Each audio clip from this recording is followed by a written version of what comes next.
I can't tell you what an honor this is to be able to meet with a distinguished group like that and to be part of the program. I thank you.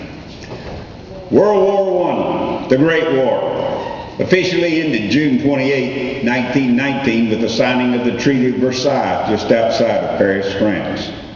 But some 7 months earlier, the war had actually come to an end when the warring powers agreed to an armistice. It was agreed that hostilities would stop on the 11th hour of the 11th day of the 11th month, 1918. This would actually signify the end of the war to end all wars. This day came to be celebrated the world over as Armistice Day. President Woodrow Wilson would make it official by proclaiming November 11th as Armistice Day, a day to celebrate and honor those involved in World War I. In 1938, Congress made Armistice Day a legal holiday, a day dedicated to the cause of world peace. In 1954, after the great mobilization of World War II and the police action in Korea, Congress would replace the word armistice with the word veteran. And November 11th became a day to honor veterans of all wars.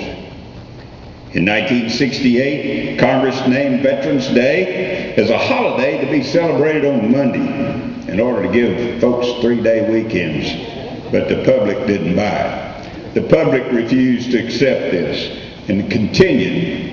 Basically, the bulk of the public continued to celebrate the holiday on November 11th, no matter what day of the week it fell on. Thus, in 1978, President Gerald Ford signed legislation that returned Veterans Day to be officially celebrated on November 11th, as it is today.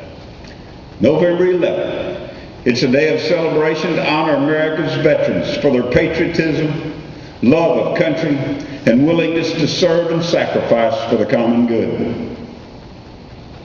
And speaking from my heart and from millions of other Americans, I want to say to the veterans of this great country, thank you. Thank you for our freedom. I would like to end this talk with a short paper that I've written called The Spirit of Freedom. I am a spirit named freedom, and I live deep within the hearts of American citizens. After conception in colonial America, I was given birth on July 4th, 1776. Speaking at my birth, Thomas Jefferson would state that these united colonies are, and of right ought to be, free and independent states. When I was a child, it was said that if I am ever lost, there will be nothing left to lose. George Washington stated that once I took root, I would become a plant of rapid growth, and grow I did. As a toddler, I raced down the Atlantic seaboard from Concord to Yorktown. In my young life, I flew with the wind as I rippled Old Glory above Fort McHenry. And later I surrounded the bodies of the dead from Bull Run to Appomattox Courthouse as Americans lay down their lives for a cause in which they believed. In my early adulthood, I rode with Teddy Roosevelt up San Juan Hill. And I continued to grow as I walked through the blood-filled trenches of Western France. I reached full adulthood as I held the American flag high from Iwo Jima to Berlin. I sped through the hills of Korea and hastened through the jungles of Vietnam. I pulsated through the veins of firemen and policemen who rushed into the flaming twin towers of New York.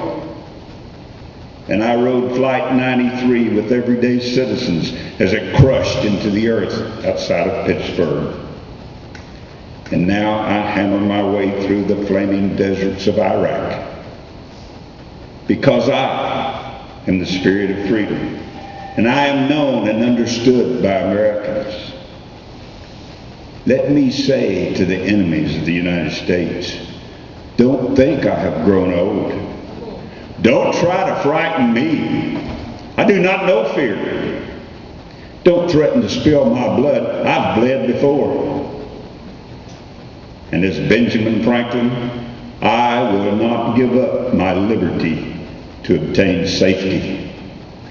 So to the enemies of the United States, let me quote from Proverbs. If any man shall have ears, let him hear. By the same token, if he has eyes, let him see. Be forewarned. I am the Spirit of freedom, and I shall live eternally in the hearts of the citizens of the United States of America.